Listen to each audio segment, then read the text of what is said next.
I don't know if you need to have that. Yeah, who's Dana first? What? First, Yeah. yeah, and then your motion to remove 7A1. I will amend this. Okay, Steve, you can Second. Okay, for motion second, any discussion on the agenda? Seeing none, council please vote.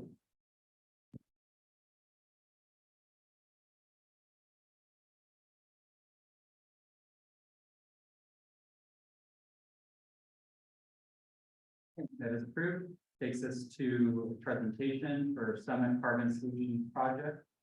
So we'll have, take the podium over there by the microphone and write your presentation.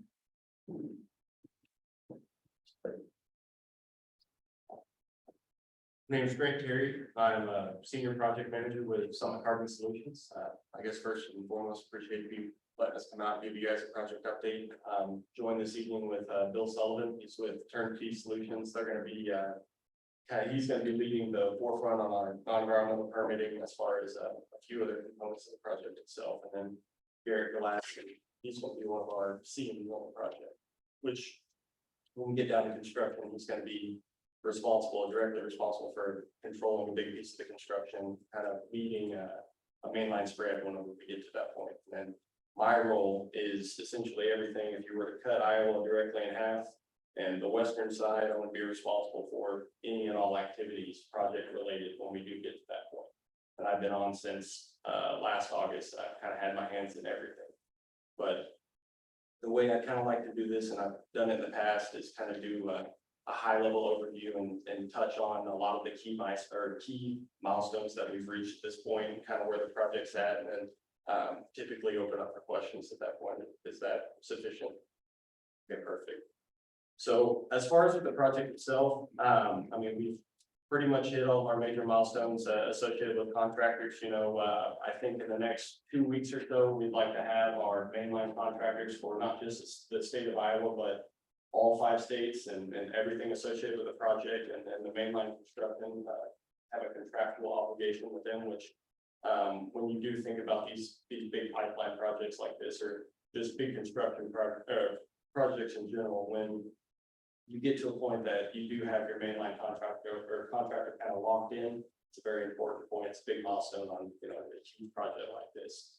So having that in place, we're just about to the point where we're going to start purchasing our pipe. We've been in contact with Mills since the very end of last year, so we're getting closer to that point. It is on our agenda for what we want to get out in the next couple of months. Outside of that, we've awarded our mainline logistics contractor, who's going to be responsible for hauling all the pipe from the Mills and Dakota locations to their final laydown yards for construction. We've awarded our traceability, which is just going to be how we manage and control all of the logistics pieces of the project itself, such as moving pipe, moving mats, and any other pieces of equipment associated with the project as well. So that's been fully awarded at this point. And then also we've sent out POs for our mats. Just off the top of my head, I think we spent close to $114 million on construction mats, and that's going to be across the entirety of the project. And those are going to be the big pieces of tender that we actually set down on the ground to help mitigate any kind of disturbance on the ground. So a lot of these big milestones have been reached as we get closer to the construction piece of it. So there's kind of an update on at least the contractor piece of it. As far as on the right-of-way front, which is kind of on the forefront of everyone's mind in question of the project itself, if you were to look at a whole, so all 5 states, the entirety of the project, where we just hit right around 32% for overall acquisition, all voluntary at this point. In the state of Iowa specifically, we just hit 42%, and specifically in Story County, we're right at 20%. So maybe a little bit lower in the numbers as far as what we're seeing across the state, but we are making some good progress in the state to date, at least. Outside of that, you know, we're gearing up. I believe, and correct me if I'm wrong, Bill, but in Franklin County next week on Wednesday, I believe we're going to sit down with them and in an early meeting. It's going to be our first official county permit, non-environmental permit submission on the project. And I don't know if you want to touch on that a little bit. You can after. It's completely up to you. how would the mayor and the council wish, I'd be happy to address it now. Yeah, either way, if you do address the web, it'd be by the microphone, so folks online can hear. It'll be, we can touch on it after. So that's gonna be a big milestone for the project itself. I know that we're gearing up to submit some of our railroad permits as well, which are always a challenge on these projects like this, but. You know, across the entirety of the project, almost 4,500 non-environmental permits. So, I mean, it's a challenge, but Bill's team has come on board and, it's not something we're worried about at this point. Outside of that, all of our major permits have, of course, been submitted. We're waiting on, or anxiously waiting on, the IUB's ruling, but that'll come a little bit more towards, the summer of 23. Of course, we want to keep working on our acquisition as we get closer to that point, but having our contractors selected, you know, moving in a very favorable direction when it comes to the right of way acquisition piece of it, and then having all of our non-environmental and our major permits in place, along with our cultural, biological, historical, pretty much the entire works. I mean, the project itself is moving in a very positive direction. We're still looking at that construction start of August 23. And that would be a simultaneous construction, I think. Maybe the only location that might not meet that August of 23 might be a couple of our proposed lines in Minnesota, but outside of that, we are looking at the August 23 start.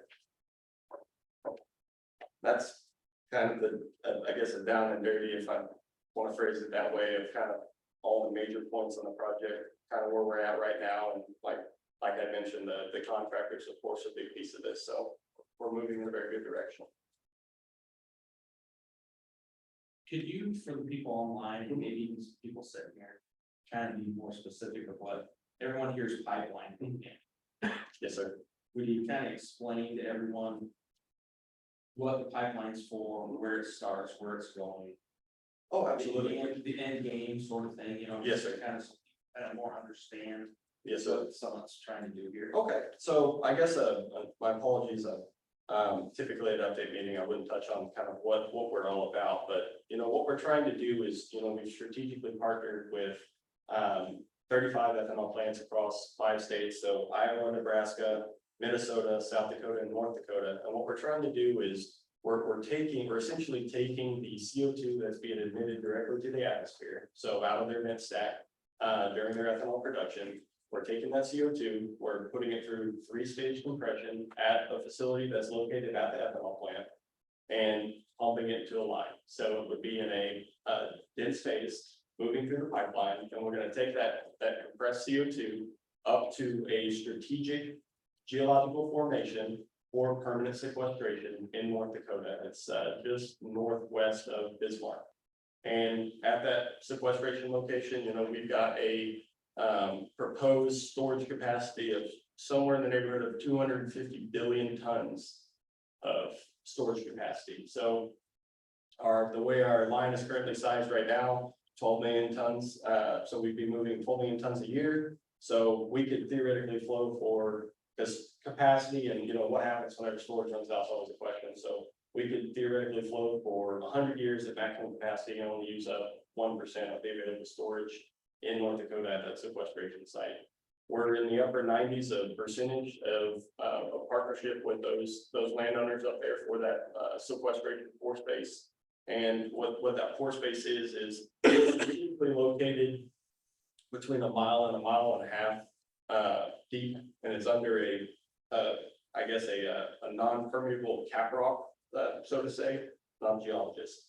And what's going to be down there is it's going to be porous, kind of like a sandy formation, and those are located in very strategic locations in the United States. So typically you're going to have a cluster in kind of the northern Midwest. So up in that North Dakota area, there's some present in Nebraska, and there's also some in Illinois, which is where Navigator is proposing to take theirs on a very similar project.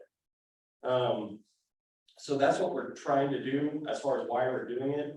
What we're trying to do is we're trying to allow the ethanol plants to compete in a carbon market. So, you know, as we move further along, everybody's talking carbon, everybody's talking carbon score, carbon intensity score. And what our project allows ethanol plants to do is to take a reduction in their carbon score or carbon intensity score, which is the typical ethanol plant's gonna be sitting around a 52 or a 54 right now. With what we're trying to do, they're gonna be able to drastically reduce in one step, that's the biggest component of this. They're able to take one step and reduce by, I believe it's 30 points. So to be able to take from a 50 or 52, 54, all the way down to a 20, or 22. And what that's gonna do is it's gonna allow these ethanol plants to stay competitive in low carbon fuel markets, which are increasing every day. And we'll probably see that there's about 7 or so right now, such as like Oregon, California, and there are a few other states over on the western side as well, but there were 14 or so that had a low carbon fuel market proposed. So where we're gonna see the biggest impact is over time, as these ethanol plants are allowed to sell into these carbon markets at a premium and stay in businesses. Because as those carbon restrictions were to increase, and if they aren't able to take steps like this to reduce that carbon intensity score, they're gonna be phased out. They're not gonna be able to sell into these markets, they're not gonna be able to compete. So the ultimate goal, it's gonna keep corn prices up, it's gonna keep ethanol plants in business, it's gonna keep farmers growing corn. And that's kind of the very quick high level of what we're trying to do. What's the end use of your carbon? Permanent sequestration. Will there be used? I'm sorry. Will it ever be used? Once it's down there, I mean, that's the big piece of the actual sequestration piece being underneath that impermeable cap rock. Once it's down there, it will not be able to come back up, no sir. And the permanent sequestration is tied to the reduction in the carbon intensity score of the ethanol plants. So us actually permanently sequestering the CO2 is required for them to actually see that reduction in their carbon intensity score. So a lot, people will point to, well, you're gonna use it for something else at the end of the day. If we do, the ethanol plants don't get that reduction. Questions from council? Are there any other safety concerns related to the pipeline? It's a lot different than a natural gas pipeline, obviously, but, I mean, the only difference between the natural gas pipeline and this pipeline when it comes to safety concerns are just the fact that it's in the next pressure class. So you have a 600 class line for an NGL line, whereas CO2 based on what pressure we have to keep it at, to keep it in the phase we want it for transportation, is a higher pressure, so just a higher pressure class. So we'll be operating at a higher operating pressure and average pressure across the line itself. But as far as safety concerns outside of that, I mean, you're not going to have anything outside of what you would have with, say, an NGL line or a crude line. Except for surely when you have a leak. Yes, sir. It's not gonna be a catastrophic contamination. No, sir. No, sir. I mean, really, what's the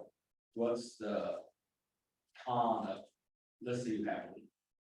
So say you had a leak. I mean, I'd say the major con with having a leak is it's a 900 class line. So, I mean, there are going to be steps in place and there are steps in place. I mean, 900 class lines are in operation all over the place right now, all over the United States. So it's not like this is going to be an unheard of pressure for a line to be operating on. I mean, it's standard. How many more contamination? Yes, sir. I understand. But, I mean, like I said before, Mhm. I understand, I've read all this stuff. Yes, sir. But for the people that haven't, kind of want going, so because then they ask. Yes, sir. If you have an oil leak, it's Yes, sir. obvious the contamination leaks all. Yes, sir. But, so what is the environmental? And you can ballpark me, I know, but like, so if you have a leak, what does it do to my farm ground? So If I have a leak in my property? say you had a pinhole leak in the line itself and it was at 4 foot of depth in your ground on your property. So the first thing that's gonna happen is whenever you have that pinhole leak, that CO2 is going to change phase. So, we have it at that constant pressure to keep it in that dense phase as it's moving through the line. Well, when it comes back up in an atmosphere, it's of course gonna change back into a gas. I think that's naturally what it wants to be at. When you have that change from a liquid to a gas and CO2, it's gonna be a cryogenic reaction. So what it's gonna look like is where it would be permeating the ground. I mean, it would be the best example I like to use, if you've ever seen those, like the compressed aerosol cans, if you turn it upside down and it spews out a little bit of light. I mean, that's essentially what it's gonna look like coming out of the ground. So it's gonna freeze. Yes, sir, it'll create a frozen piece of ground from where that leak actually takes place. Do you guys fix it? Yes, sir. We're back in, it's not frozen. Can I still find it? No, absolutely. That's the big thing, I mean.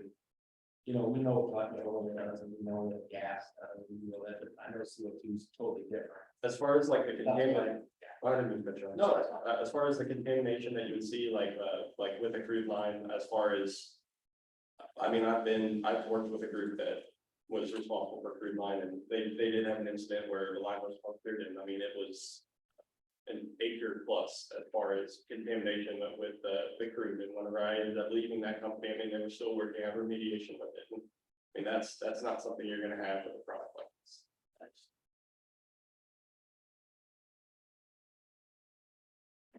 So how is that how are the pipelines monitored? I mean, how long do we have to, how much damage on the surface do we have to have or So somebody catches on? when a leak takes place, I mean, they will know almost instantaneously. So typically how you detect leaks, and this essentially what we have in place is when you have two block valves. So you have a block valve or block valve, which is above ground appurtenance. You're gonna have a span of pipe in between the two block valves, and then on either side of the valve, you're gonna have a pressure transmitter. And that pressure transmitter, if you do have a leak, is gonna show a discrepancy in that section. So between those two pressure transmitters, and I mean, we're gonna have our 24/7, 365 permanently manned control room that's gonna be based in Ames, Iowa. And what that's gonna do is there's gonna be procedures and set points in place that as soon as that leak occurs and that there's a dip in that pressure, it'll automatically trigger an alarm. And that operator is gonna have SOPs in place to essentially that are gonna tell him, okay, this tripped. This is the reasoning for it. This is what needs to take place. And I mean, that's gonna be standard across all companies with major lines like this as far as operating procedures go. But they'll know instantaneously. What's the length of that? I'm sorry. Sorry, go ahead. What's the length of that span? It's gonna vary. So I'd say the minimum per government requirement PHMSA is gonna be 20 miles. But then in between that, you're gonna have your requirements to protect water body crossings that are typically if you have a water body crossing of 150 feet from wet bank to wet bank, you're required by the federal government to put valves on either side of that within a certain distance, protect that water body crossing. So I say 20 miles, but in between that, there's gonna be more. So the babbling brook through somebody's field would not have, that would not warrant. It just that depends extra if it meets certain conditions. Sorry.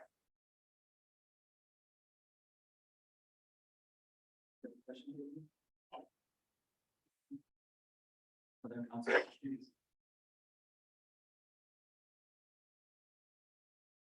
Thank you for coming and presenting tonight. Absolutely. And like I mentioned, I'm here for the life of the project and after.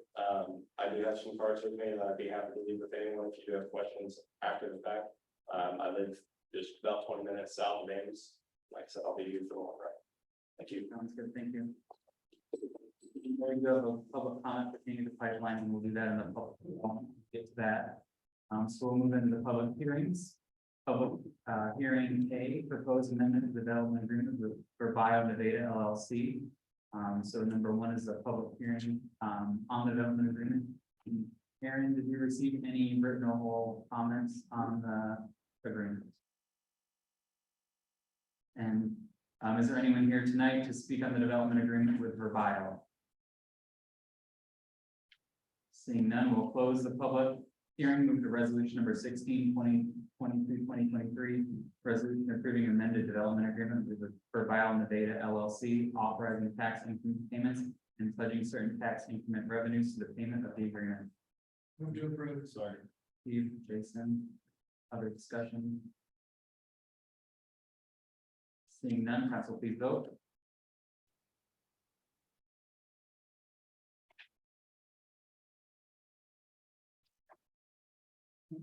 And the amendment development agreement passes, which moves us on to the proposed new development agreement with Verbio Nevada LLC. Did we receive any written or oral comments? None. Is there anyone here tonight to speak on that development? Seeing none, we'll close that public hearing, moving to resolution number 17, 2022-2023. Resolution approving development agreement with Purvile Nevada LLC, authorizing annual appropriation tax increment payments and pledging certain tax increment revenues for the payment of the agreement. Second. Barb and Dane. Any discussion? Seeing none, council please vote.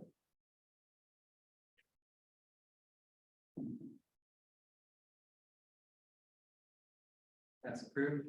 Takes us to public hearing C, proposed development agreement with Nancy and Tom Richards. Did we receive any comments for that? Is there anyone here to speak in that public hearing? Seeing none, we'll close the public hearing. Move to resolution number 18, 2022-2023. Resolution approving development agreement with Nancy and Thomas Richards, authorizing annual appropriation tax increment payments and pledging certain tax increment revenues to the payment of the agreement. Dane and Jason, discussion? Seeing none, council please vote.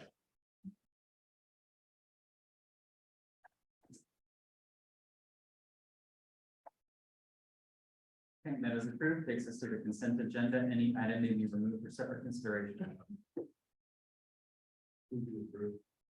Second. Ryan Barr, any discussion on consent?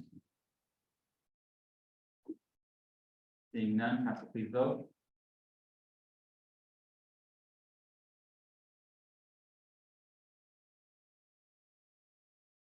That is approved. Takes us to appointments. We have the Historic Preservation Board, Melinda Buck.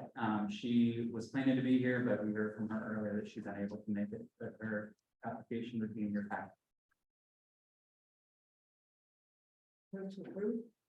Second. Barb, Dane, any discussion? Seeing none, council please vote.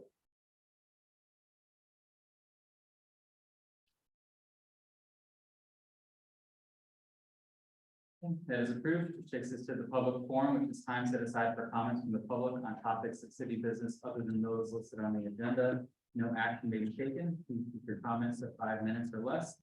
And we do have Carrie Bell here that wishes to address the council. Why don't you just go over there to the microphone, Carrie, and you can state your name and address and know what you're here for. Carrie Bell, and I live at 1735th Street here in Nevada. I wanted to ask Mayor Barker, when you sent a letter to the Iowa Utilities Board in support of the proposed pipeline, you sent it on City of Nevada letterhead. And so what I wanted to know was, by you sending that on City of Nevada letterhead, does that indicate that you are representing all of us as citizens of Nevada, that we also support this? And was this voted on by the city council? The city council has not voted on this, no. So do you then assume that we as all of us as citizens support this pipeline also? I did not assume that, no, because we'll never have all citizens support anything. So then I guess my comment would be that perhaps that should have not been sent on City of Nevada letterhead and should have been sent in our personal stationery. Because it gives the appearance of a community Nevada support of this pipeline. And I appreciate your comment there. We were asked to support that because of a local business. That's a major part of our business community and also our local farmers, which is why I sent that out.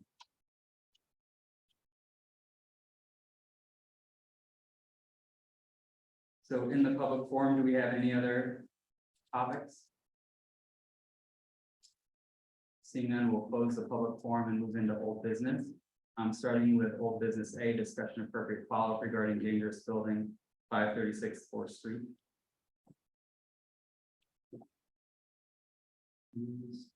Reading that. I can. All right, so I believe it's been at least a year now that we have had this discussion. So this is regarding a property as said below 536 4th Street that had some fire damage.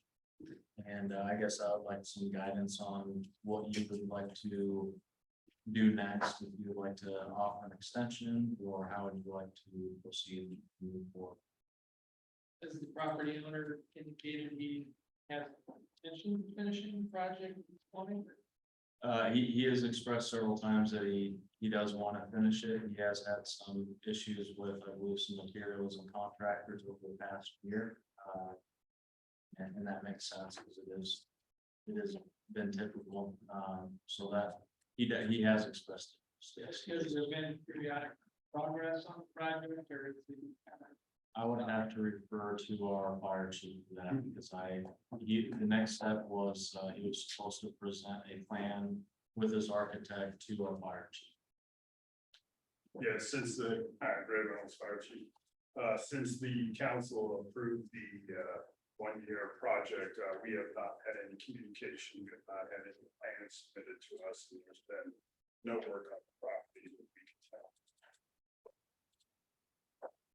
So he hasn't fulfilled his end of the agreement up to this point. Correct. Everything that we have asked from is.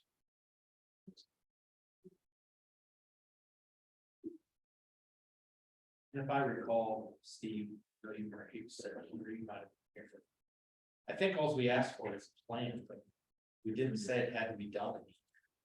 So I don't think we were asking too much. I mean, I'm all about helping people, but you gotta try to help yourself a little bit. Yeah.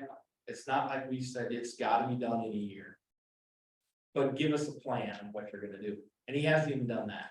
So I mean, I think it actually was to be restored by August 1st, 2022. We gave them a couple of 60-day windows to do different pieces of that. One of which was the plan, but it was to be fully restored. and he hasn't done anything. And for one reason, no. So he's not retaining staff. He's not retaining the architect or the engineer. Anything for step 3, so he does step 1 or step 2. I believe he has retained them, but I do not think he has used their services. We did receive when we were doing the initial hearings, the fire restoration, there were some inspection reports that were received. Things that they would need to do. Correct, Ray? Yeah, that is correct. That was like, that would be under the now and therefore a little bit of step 1. And but those 2 60-day windows under the whereas, where the third one is the plan. Anything. You know, those 60 days went off. Currently, that particular property is under nuisance violation. Two nuisance violations. What is that? Grass. They're not, all grass woods.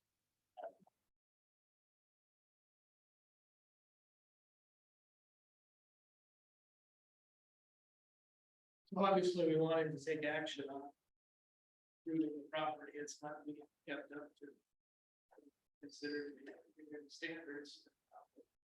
What action can we take at this point? Well, I would foresee the options to be one, give additional time, right, with a strong message Kind of a that, final warning. yeah, with a strong message that the next step would be something that we would be litigating, right, claiming would be filing a court, or proceeding directly with that step. I've spoken to several people that live in that neighborhood and they're tired of that property. They don't have much faith they'll ever get that. So, you know, that's- people that do keep up their properties, you're going to take some action.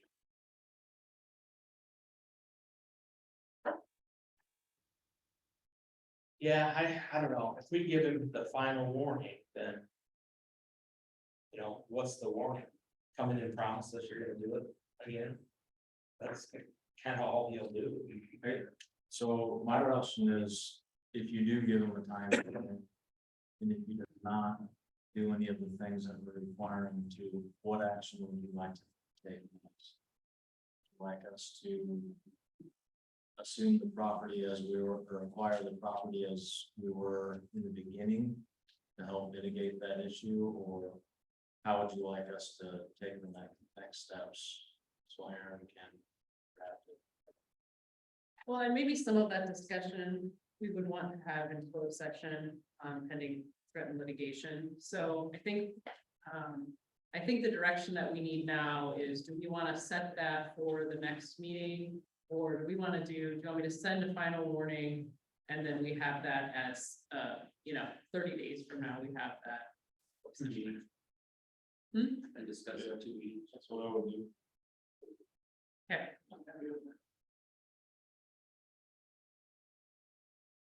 Jordan, how do we know that he's had difficulties retaining a contractor and? He told me, he told me at the, one of the meetings that we had pertaining to the rental ordinance. See if you like document any of this. He may be able to. I know we sent him a letter encouraging him to attend tonight. Did anybody hear anything back from that?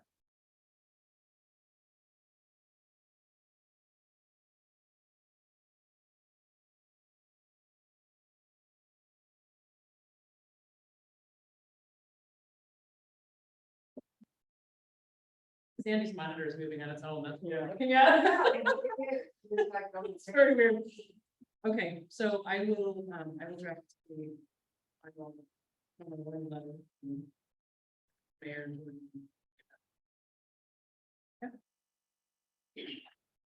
Takes us to old business fee discussion, appropriate follow-up on request to waive the sewer charge in 123 8th Street.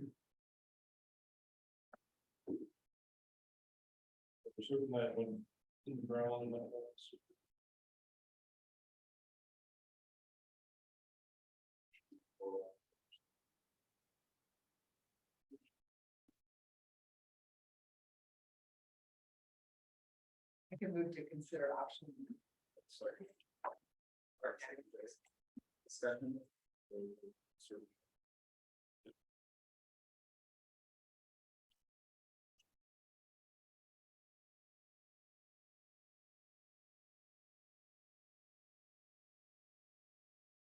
Street, hopefully one of the storms are to then get treated with that.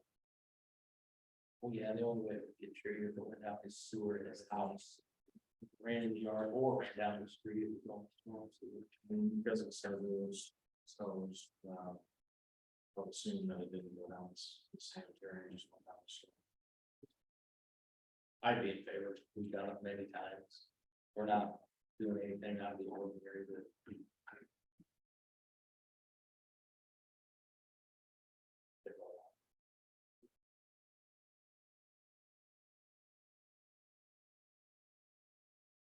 Seeing no other discussion, council please vote.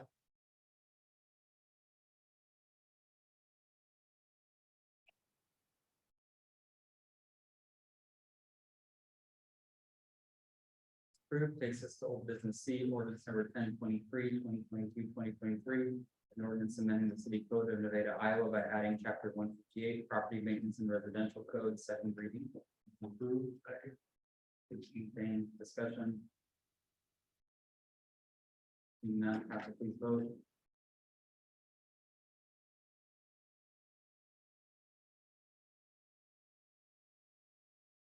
That is approved. Takes us to B, approved pay request number 14 for wastewater treatment facility improvements phase 2 from Williams Brothers Construction in the amount of $1,242,960.03. Move to approve. Second. Steve. Any discussion? Seeing none, council please vote.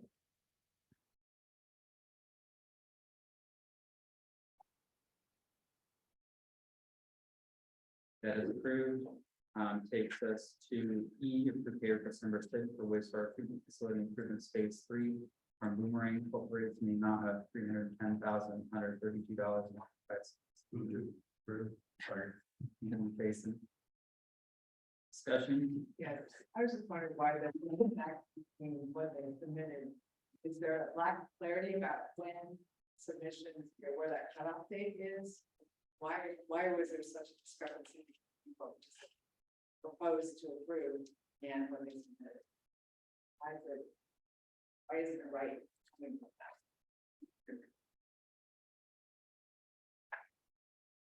Are you talking about the request itself? Well, yeah, I mean, they submitted something at full money at this time. I'm just, You're wondering why why, is it? why, Same. why don't they know about it's thus and such a day?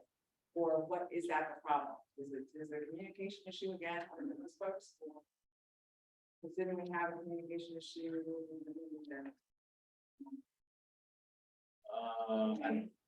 I believe if you're asking, I think that, if you're talking about the pay request. I believe we are about a month ahead of them, so what they have to do is they have to turn it into HR Green, and HR Green has to approve it. And then that's when it gets sent over back to us, and that's when it gets sent to the council. So we're a little bit behind schedule because there's a couple of extra steps that we have to go by in order to get to the council. Because you're referring to, are they asked for more? Right, Right. and it felt as I was reading it, I just felt there was a disconnect that, you know, they would record everything through June 30, for example. But they really hedged into after the 4th. That extra week or something. That's all I was. Are you worried for like budget sakes for? That's part of that, and just Okay. part of, just to make sure that the communication is clear. Because Yeah. it was, I think this was the same company that.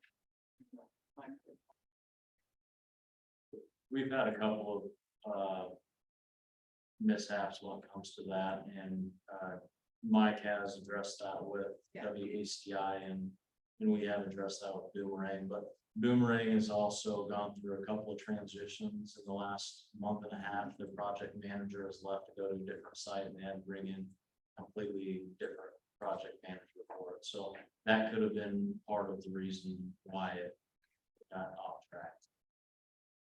Just want to make sure that all parties are communicating and receiving what they need to stay on the job. What we've asked them to do.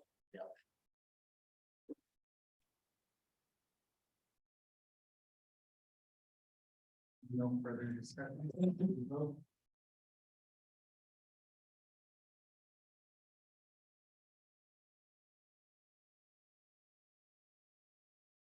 That is approved. Sitting business A, resolution number 19/2022/2023, a resolution to approve the 28-year agreement with the Nevada Rural Township Trustees. Jason, discussion. Yeah, Ray, do you have anything to add? Yeah, appreciate you taking the vote up. I just wanted to point out two of our trustees are here, Eric Black and Jerry Lynn. We have had a great relationship with the townships, and we're renewing the contract that expired in June. So we do meet with the townships once a year, and we also send the council to communication. So they've opted not to speak, but they're more than welcome to speak. We do enjoy that relationship. Okay, I'll call for it.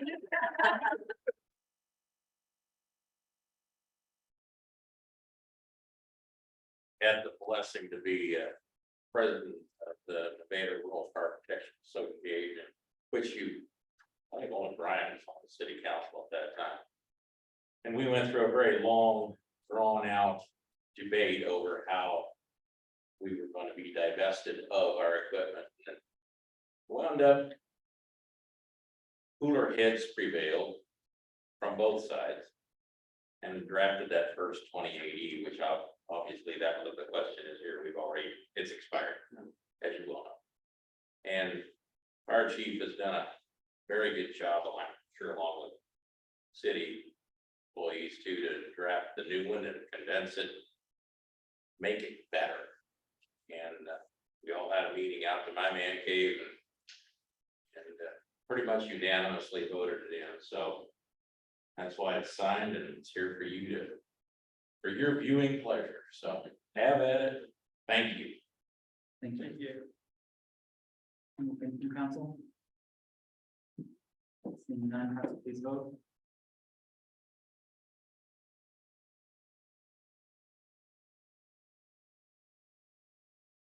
That is approved, takes us to B, approved purchase of a fire extinguisher training prop, fire department. Just real quickly, we received a grant of $17,000 from the state fire marshal's office. We have been trying for probably 8 years to get a fire extinguisher training prop. There are two really more reputable versions. One is a Bullock system that has a virtual, like a light bright system that you react with a fire extinguisher. We do intend at some point to purchase one of those, should our federal grant be successful. We're probably weeks away from knowing that. But in this particular case, we're seeking to purchase 6 virtual reality goggles that are more, there's a more of an emotional connection to the user. And we see that the training, the research shows that the training is more, it sticks to them more when they have that emotional component of having to look around for the fire and then find the fire extinguisher and then put it out. So Spokane Fire Department, a good friend of mine, Greg Rogers, is a fire marshal there. And they worked with the SimSafe company to develop that program. We do have a couple of scenarios in that program. We have a number of businesses in our community that are just dying to get this thing in their hands because they have OSHA requirements to train their employees. So we believe that this is going to be widespread use. And we're seeking permission to purchase 6 virtual reality goggles. The company did give us $1,000 break for the purchase of this to meet our grant. Thanks.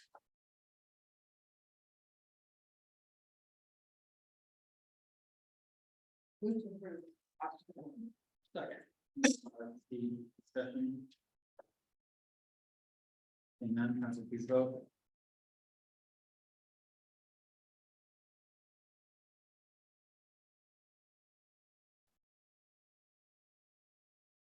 Approved. Takes us to C, approved 5-day Class B beer, includes wine tour permit and outdoor service for Nevada adjacent to an outdoor service area. Story County Fairgrounds at 228th Avenue on Saturday, August 27th, 2022 during Lincoln Highway Days. Sorry. Dane and Jason, Stefan. Is 5 days the shortest one you can get? Is 5 days the shortest one? Yes, I believe so. If we could do shorter, we would. Yeah, that's why I asked that. Further discussion? Seeing none, council please vote.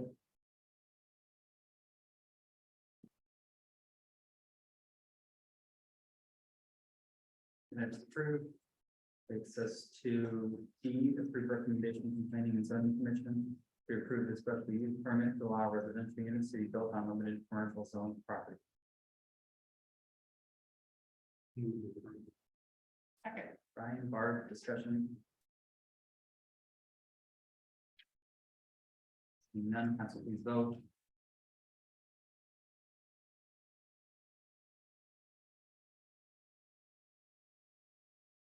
And it's approved. Takes us to discussion of appropriate policy regarding an ordinance for golf carts.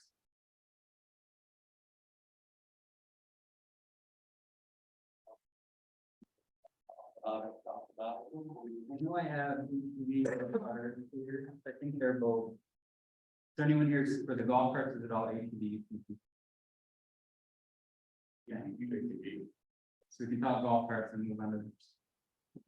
All right, well, what you have in front of you is what we proposed for golf carts. It's pretty simple and straightforward. Guess if you have any questions on it, really, there's a couple of things to look at. Brake lights, rear view mirrors, prohibited streets such as Lincoln Way or Lincoln Highway, and that is due to the speeds of golf carts.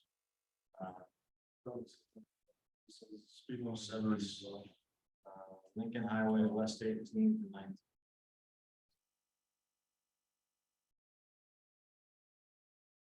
So what are the implications? What's the difference? 77.06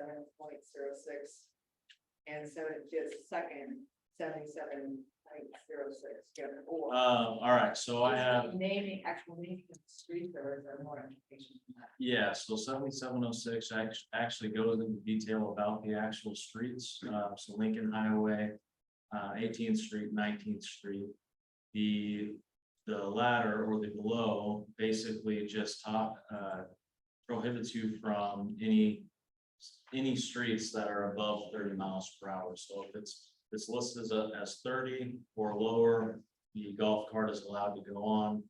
35 or higher, they would not be allowed to. So the reason I did both was because I did not know how you wanted it worded. Some of our speeds around the community, we have 30. That jumps up. We also have on South G, it goes from 25 to 35. On 11th, it goes from 25 to 35 all the way up to 55. And then Lincoln Highway, we have 30 to 45 all the way up to 55. So I'm okay with it, but I would recommend having golf carts on there just because they go a lot slower than UTVs or ATVs or vehicles. And I will preface by saying I did accidentally put the prohibited streets on the UTV and ATV, so I apologize. That's Yeah, you'd be stepping on my toes there. okay. Yeah. And so one question I had, do we have primary road extensions defined anywhere else? I just want to make sure we're consistent. I don't know if we ever find that elsewhere. I believe that we do. I read it somewhere, but I've read so many different ordinances in the last 2 weeks that to be honest with you, I can't remember if it was another ordinance or if it was ours, so I will. It might be, I don't know if it's in the cities, ordinances, but it's in the state. So we could. But that's a good idea, to make sure that we cross that. But, yeah, add it to that. Sure, yep. Jordan, I prefer the one that defines the streets by the 7 miles per hour. I think it's just clear, easier for people. That's where I was coming from, but I wanted to leave both options just in case. Like the other one. The only other suggestion I have, I looked at some other ones just to see it, it's great.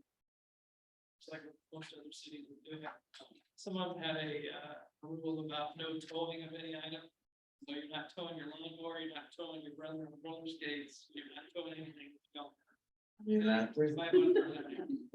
Yeah, sounds really fun, go behind it, but yeah, I can understand. Yeah, I can understand when that'd be dangerous. I mean, I'm with that on this stuff. Where you're assigned to be covered. Oh, yeah. I've broken up.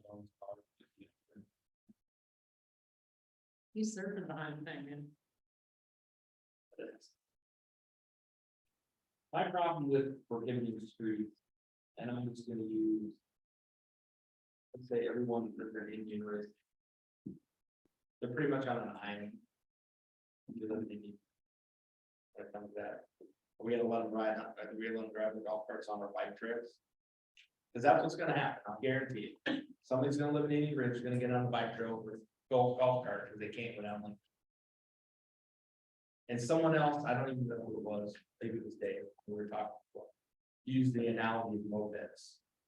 You know, we allow two-wheel young kids that, and I just looked it up again, to make sure I'm speaking correctly. They limit speeds on mopeds, but we let them on Lincoln Way, 19th Street. I don't know if I'm comfortable limiting, I almost have that, Jason and I, of course, I'll put Jason, let's do with me. You know, we've had this discussion multiple times and started this.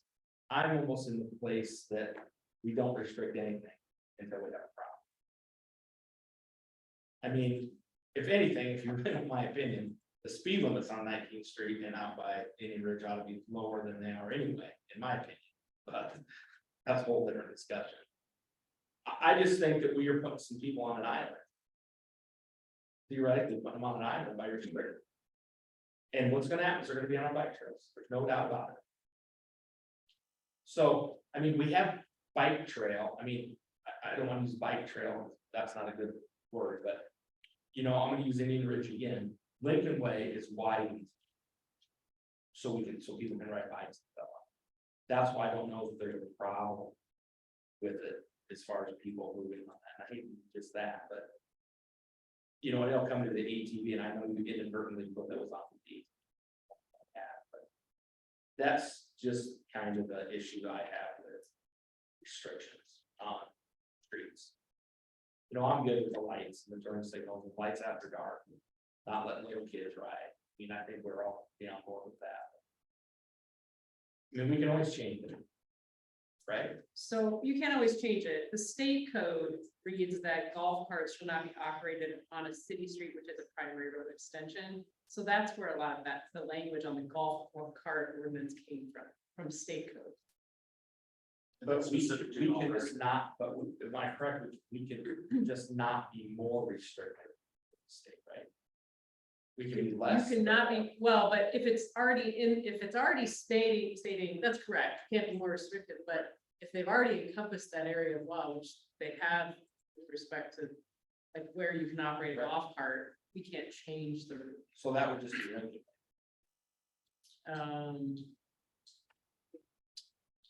Or is 19th Street fall? Yeah, Yeah, I think that's true.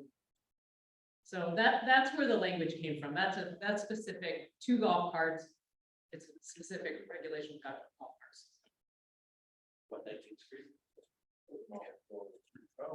Seems like we just need to do some research on where our primary road extensions are defined. Yeah, and if we're hanging title. then the language in ours reflect the least restrictive one then is the state. Right, so our language neither, So as, sorry, go ahead. She said so something. neither of these options is entirely. So then, that being said, you couldn't go down First Street. Or from First Street around Billy Sunday. On golf cart, that is technically anything with the First Street. Or between First Street and, yeah, or it's, yeah. If that's how it's fine.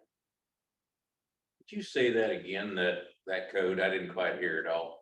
Yeah, it's Iowa Code 321.247. It says a golf cart shall not be operated upon a city street, which is a primary road extension through the city.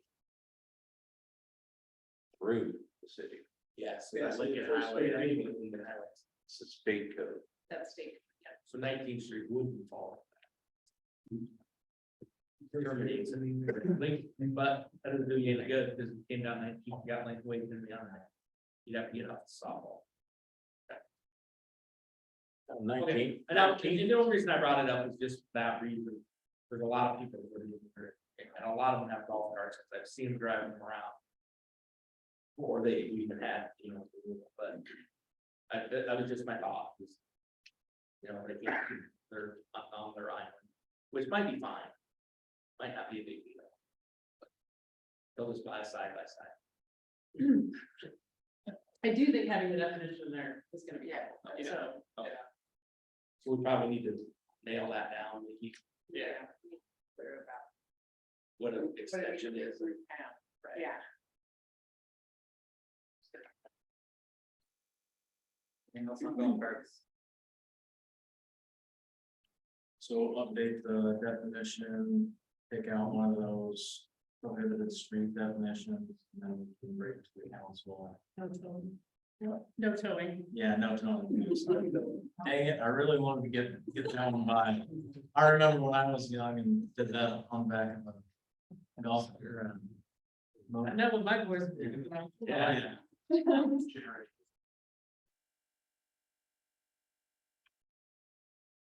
I'll leave that one. We didn't know. Yeah, we're just having a discussion anyways. Yeah. That takes us to ATVs and UTVs. So I don't know, we have a couple comments. I know maybe we can clarify the prohibited streets and other. Yeah, that's my fault. I put the prohibited streets in there because I was using some of the same verbiage out of the golf cart. So with UTVs and ATVs, typically you have the option of going faster than 35 miles an hour. So I don't see why that would be an issue as long as the council is okay with that. But if Brent or Dave or anybody else has further comment, you're welcome to address the council.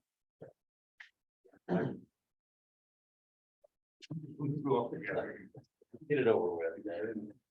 Well, might be more points on the school under the thing, but it's nice to be on the thing, right?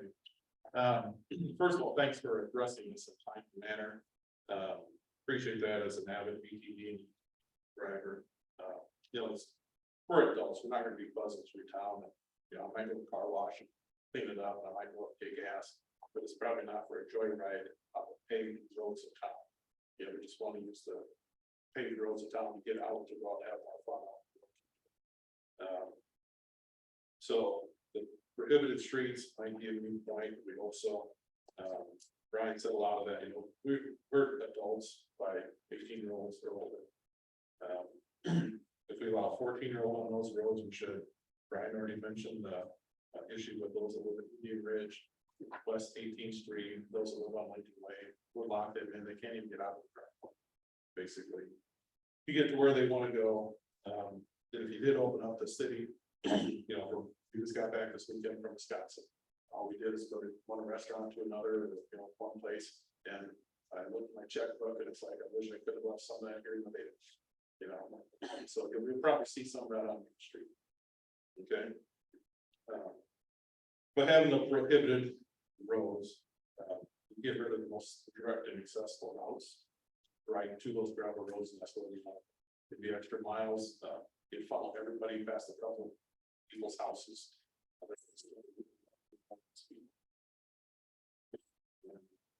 Main Street. In addition to being the most direct and accessible, there are speed limits. It's a controlled intersection, there's an overpass, and of course, we're all adults, so, you know, it seems like, it will be removed, appreciate that, and, I guess look forward to the final draft. For this to vote. So, Yeah, so second, what Dave said, we've been to a lot of different states and a lot of different towns, like Nevada, you know, some are smaller. I'm from Algona, which is a similar size, Pam and I are originally from there, it's similar in size to Nevada.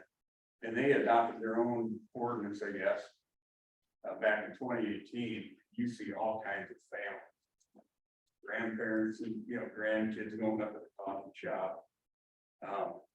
As far as roads that a lot of those towns would prohibit though, that's what brought us up here. Algona's got two US highways, Highway 18 and Highway 169. And they have a fair amount of, those are through, you know, those are corridors, they intersected Algona. So those are the only ones they don't allow, you know, ATVs on, but otherwise there's other routes that go, streets that go all the way through town. And we were just more concerned about limiting access and like came up in the golf cart discussion too. You know, not having everybody have an equal opportunity, you know, to get out of their homes and stuff. So, but I do appreciate you guys working on this and we're looking forward to Iowa and towns and Iowa benefit from it. So, thank you. Thanks. Else from council? I spoke to speakers the land. We get any other correspondence? I had a couple of people reached out to me, one of them had a question about, ATVs or UTVs being used for snow removal and that possibly being the problem, the distance of 500 feet or less rule. That's 7805 out of 10.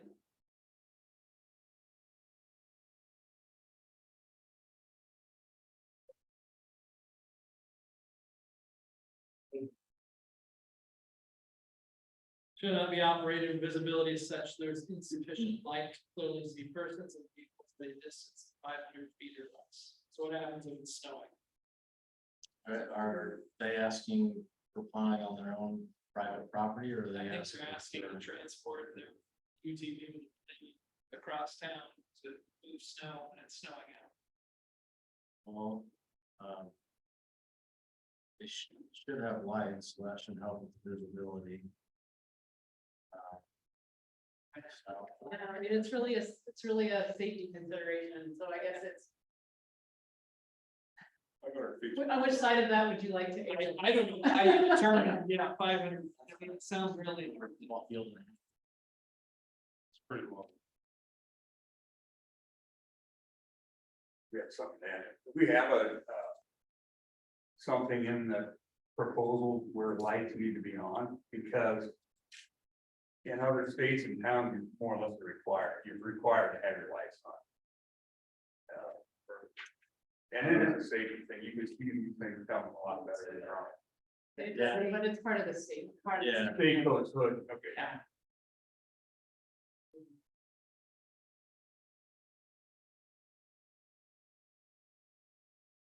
Operational headsail and regulate. Operational or on. No, ATV headlights must be on at all times. There's Operating as well. Okay, good. Yeah,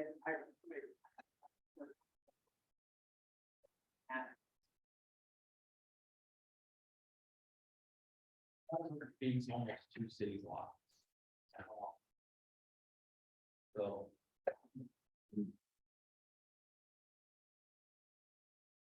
Happy snow. Snowing that hard, you gotta wait till the stuff.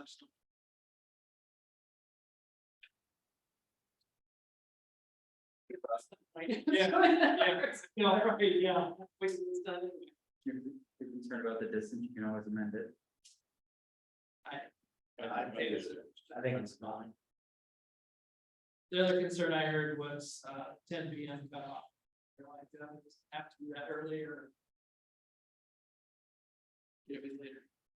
It looked like other cities have a variety of times they define. I was curious about that. Is that a safety thing? Is that a noise thing? I think it, yeah, it's part of it. Our motorcycles allowed past 10 p.m. Because they're pretty loud too. And why motorcycles do not have. My question. Because I've had people get back with their motors, they like. They're loud. Very small. Are you allowed to roam after 10 in other areas? Like if you go out and observe and your headlights, your tail lights. That's off. But, you know, the ATV traffic dies off a lot when it gets late. Where in other states we're in, when we're riding trails, we got animals, deer and stuff like that, so it just dies off. But you are allowed, to, you know, sometimes you might be out of ways, and you gotta come home. And it gets started on, you know, so you. You need to be able to get home after dark. That's how people enjoy it. Yeah,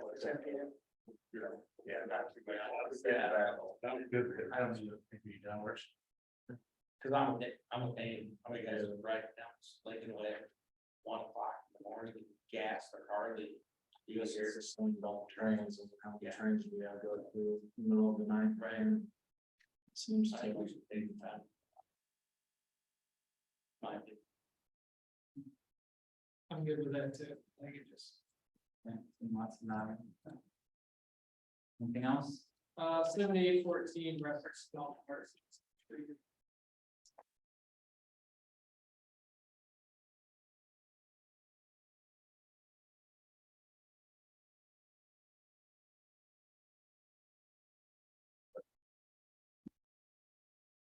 That is a serving purpose to see. Let's see, we define those, but we don't refer to any of those types later on. There's no differentiation between the three types of in the ordinance as is.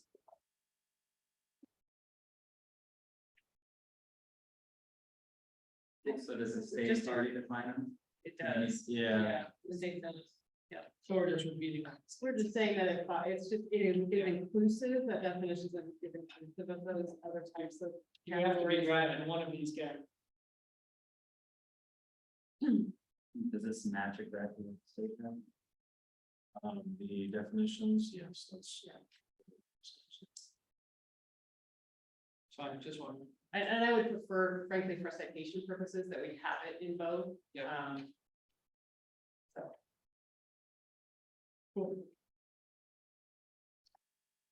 Anything else?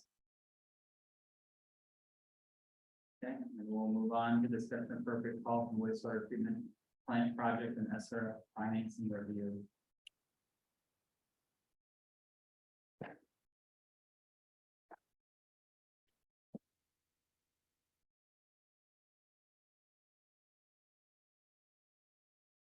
I think Michael's online, so if there's, Michael, if you wanna overview this item. Yeah, hi, folks. I believe the correspondence is in your council packet, and I believe much of the content is consistent with the multi-phased approach that the city's taken on not only the project elements of the wastewater treatment plant project work, but also the financing elements. The goal of this is to outline the next steps in terms of going forward with the additional borrowing. This would be the remaining city portion of the project, with the last series or tranche of SRF financing to come at the execution of the forthcoming Burke agreement. So one of the changes between the first three series of debt that the city has issued and the planned financing now is that the Iowa Finance Authority that administers the state revolving fund loan program changed the process to require the city council taking the first action, in this case, the first potential reading of the rate ordinance before submitting the application. You may recall in this past winter, me talking about this concept in general, where that process would need to be completed before closing. So this is just a slight change in the order of operations, but the reason we're bringing this to the council's attention today, as there will be action required at your next council meeting. We'll talk a little bit about the remaining plan of finance and this user rate impact. If you're following around in the slides, we're just going to hit on slide number 3. I'm not planning to read each bullet point at this time, but want to make sure everyone was on the same page. I think the one thing I really would like to clarify is that this is a required project to maintain treatment standards. So this is an important project for the community to execute, like many other communities around the state. The project has been bid, and that includes all phases through phase 4. We've currently issued 3 series of financing for a little bit more than half of the expected city share of the total, and this will be the 4th city series. We're assuming that the city applies approximately $6 million of cash reserves to reduce the financing total to this amount. Again, I've mentioned we're getting this all lined up for you for action on the first reading of the new rate ordinance at next council meeting.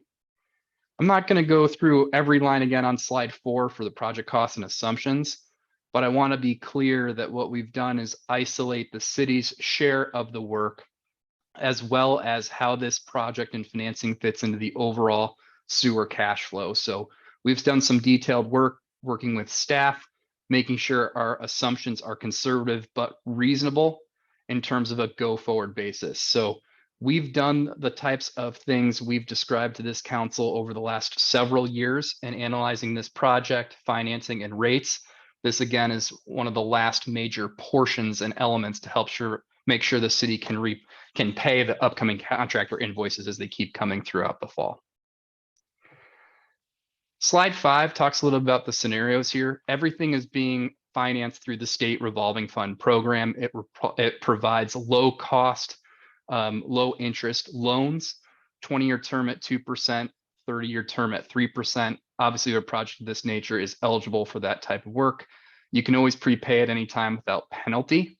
I think the other part that I would want to note here through the SRF program is that we save a significant amount of interest cost, as we're only paying interest on the amounts drawn. So while we're borrowing these funds, the interest rates haven't changed, and the city will only pay interest as we make these draws starting this fall through completion of the project. I want to just move forward here to slide 6 to explain that while we're going to be making some rate adjustments at this time to finish up this plan of finance, the city will need to monitor going forward where rates and charges need to be. Our hope is that that would become more of a cost of living adjustment type element for small inflationary measures. We've got some operating expense growth on the horizon. We'll have a significant amount of this project work completed and the related debt completed, but this is something the city will need to monitor on an ongoing basis as well. That's my PSA for today for the council. So slide 7 just talks through remaining financing plan. Again, we've issued about 21 million. There's about 37 remaining of SRF financing. To be clear, Burke's portion is expected at a little over $16 million. That'll be a taxable loan to be issued.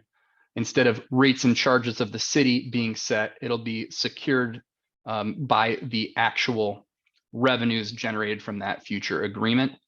The 26.9 million remaining for the city, 6 from cash, and the remaining is the financing that's planned. Again, we need to get that application in by August 24th to stay on our timeline, which means the next council meeting have the first reading of the related rate ordinance.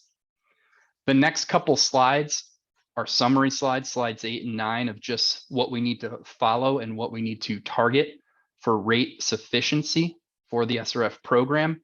And then slide 9 is that historical information that I've provided the council multiple times, just now updated with the 2021 information as draft audit form and your actual 2022 performance.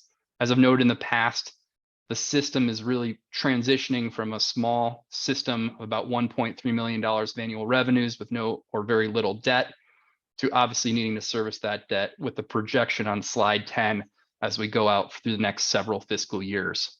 You'll notice on slide 10, we're wanting to make sure we meet at least the minimum 1.1 times coverage in every future year, while also maintaining sufficient cash balances.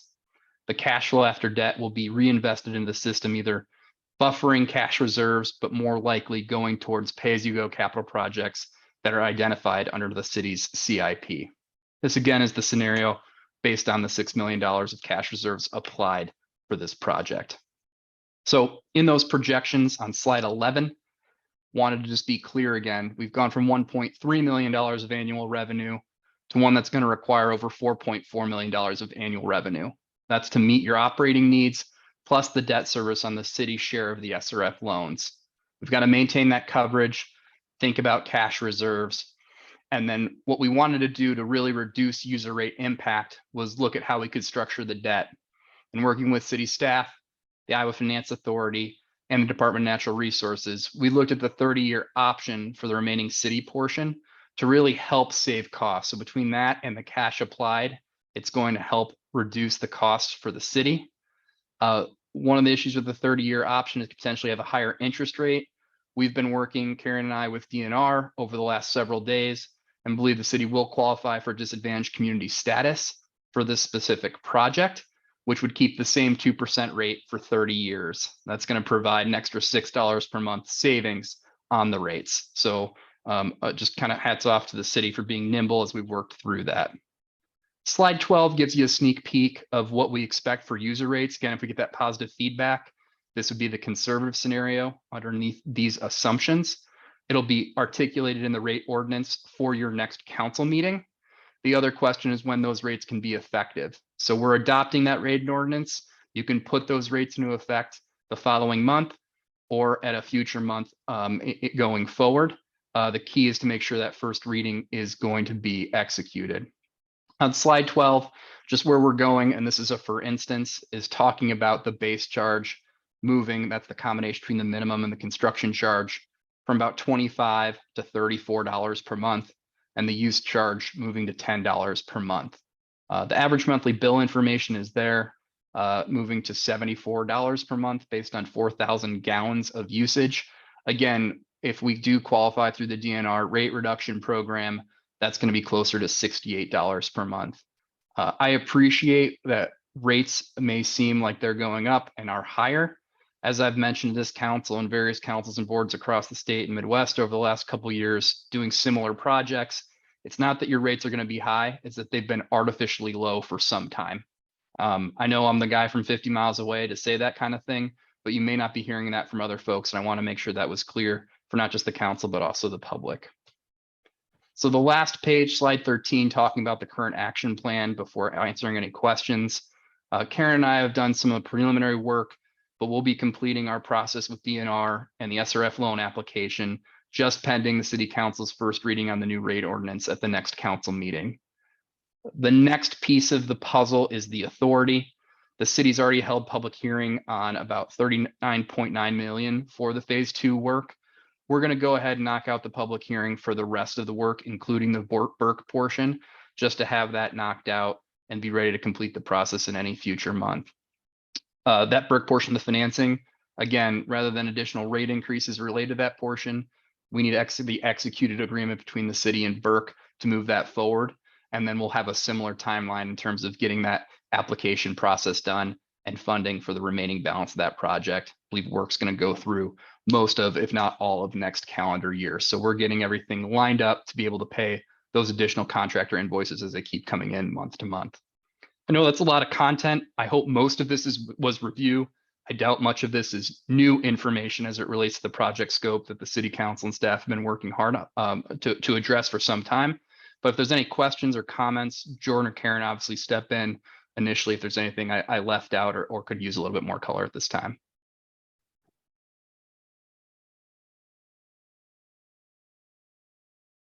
Council on that?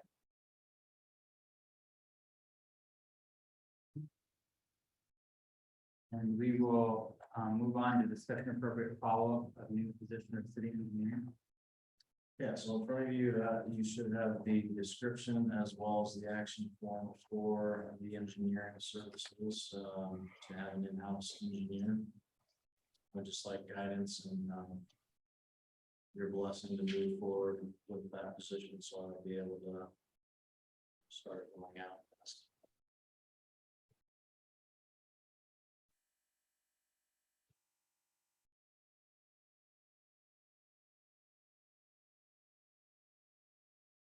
Council, So do you think the city is soon? Well, I'd have to pull all the information for the amount of money that we spent on the current engineering services that we have. Quite a bit.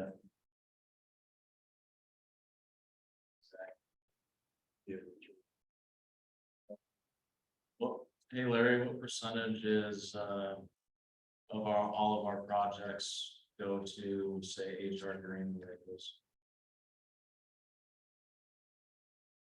You repeat that. What percentage of What percentage of our project goes to HR Green? So say on our $61 million wastewater treatment plant, how much of that is in HR Green wages? Well, on that one in particular, it happens to be an exception because it's probably a lower percentage than like Market Street one. Yeah. We typically budget 10% of the construction cost for design. And that's So- a budget, sometimes it's that, but usually we will spend less than that. And I think, for the treatment plant, I think that's probably more like in the 7 to 8% range. So really, it's between 5 to 10% of every project that. Right. Now. But with this position though, and mind you, I certainly don't have any problem with what you're talking about, because I was a city engineer for 27 years. And there's probably enough work within the city to justify the position. That being said, there are certain restrictions on what, one person can do without a large staff. Was probably going to limit more than anything is the expertise of the person in the position. And likely you're not going to be able to expect a city engineer to do plant type design. No, that's way too large of a project for. So more likely, they would probably do smaller street projects, water, sewer projects, this type of thing, if you're looking at doing in-house for that. And, one person can only do so much. Typically, it takes a staff to do design work. So, but anyway, and the real savings, I think, in the position is actually doing design work. I'm just thinking, as I was driving up here today, we generally presume the on-call work, just, attending meetings, giving advice and this type of thing to amount to about $40,000 a year. And that's approximately 500 hours of work. So I think you need to expect someone to do more than that to justify the position of hiring a professional engineer. So you would need to justify the position, have some type of design work. And if you did, say, $1.5 million worth of construction work that the in-house engineer could design, I mean, that saves you about $150,000 a year. You could probably support that person plus grid. If you start adding additional staff to that, you know, the workload's going to have to increase to support it. So, just my personal opinion, but the city does a lot of work. So, but there are always additional benefits to having that person in staff. Just for mapping, general advice, or whatever's going on. But there's more to it than just projects. Thank you. I didn't mean to put you on the spot. Plan review, subdivision review, and that type of thing. An in-house person to deal with all that. And Thank you. Didn't mean to put you on the spot either. no, that's perfectly fine. There's some advantage to having a city engineer who would have perhaps a greater level of knowledge on certain things, who would then be able to interact with the engineering firm. And is there better synergy there? Well, Person, please. Get, the pro side is that person is working for you. And I like to think that I still work for you, even though I work for a consultant. I always look at the best interest of the city. But there are things that an in-house engineer can do. An in-house engineer can take more risks. We can't really say, take risks and experiment. We have to make darn sure what we do is gonna work. But an on-staff engineer could be more, they're trying newer, different things. And so that's really a pro. Plus, it's someone that's on duty all the time for the city. I mean, obviously, there's big advantages to that. The downside is that depending on the individual, the experience and knowledge that they have to deal with the myriad of things that we deal with. I have at my disposal, water engineers, storm sewer engineers, surface water engineers, and so on and so forth. We have that experience, we have that expertise, we can, at our disposal, and it's charged at the same rate as is simple. So that's really the downside. So it's really going to depend on the individual that you hire in that position. And keep in mind, typically to do project work, you need more than one person. For 27 years, I did a lot of city engineering type of design work. I like to say that we were the only department of the city that actually saved money or made money for the city. But it takes more than one person to do that. Most smaller cities that have an engineer, very few titles, city engineer and public works director. That's where you get the most bang for the buck. You get that tie between public works operation and public works design. I'm a strong proponent of having both of those positions in one person. And otherwise, you don't have that cooperation to make sure everybody's going in the same direction. And I think the memo, I just kind of read part of it. I think you were looking at replacing, instead of having a public works director, a city engineer, which you should probably have both titles under one person. You get double the bang. It makes that person much more valuable. So in your experience, how much of the time were you pulled away from the engineering part and the design to address a public works? It It's depends not on- like you could siphon much time away from the design part, which is where the money is. I mean, that's where the money is, the state aid is. But it feels like there can be some siphoning at sometimes uncontrollable levels. In the last position that I was the city engineer for 12 years. And then the last 10 years, I was also the public works director. I can tell you, I had my hands full just being the city engineer. And I relied heavily on the deputy public works director to see the daily operations outside of that. So it's going to be very difficult to do both positions. And save the city a significant amount of money in design. Simply because, you know, to save that money, you have to put the time into it. So you kind of take the good with the bad. But if you have good department superintendents, and I believe you do, all you need is that person to kind of make sure that they all work in unison. It can work. But be careful about how much you might expect that person to provide in direct design services. But it would certainly help to have a city engineer that oversees any consultant that's doing the work. They can talk the language, they can, you know, they can work a lot better together, so. It's, so the way you, as I read your proposal, you would not assign any supervisory responsibilities to the city engineer, in part to keep that assignment from happening.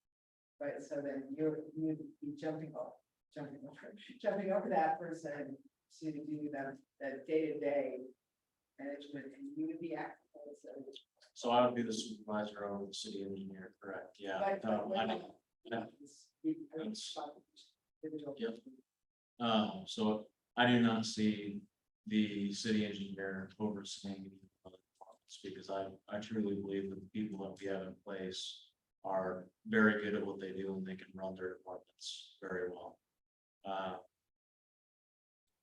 From what I've seen since Jeremy has left, even though it was a big hit, we have seen the people that we have in our positions fill those shoes and go above and beyond.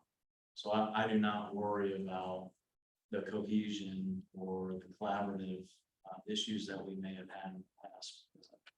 We are still working together, we are still moving together, and we have the right place to keep that.